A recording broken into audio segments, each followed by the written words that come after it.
Hello everyone, today I'll show you how to transparent or change background image opacity in a PDF file using Foxit PDF Editor.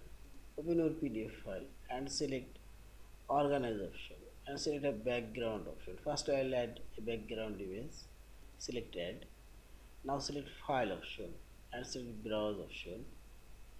Now I'll add this background image. And here you will find this background image opacity. You can change this image opacity. I'll make it 50, and you can apply this specific page range if you want. I'll apply all of this page.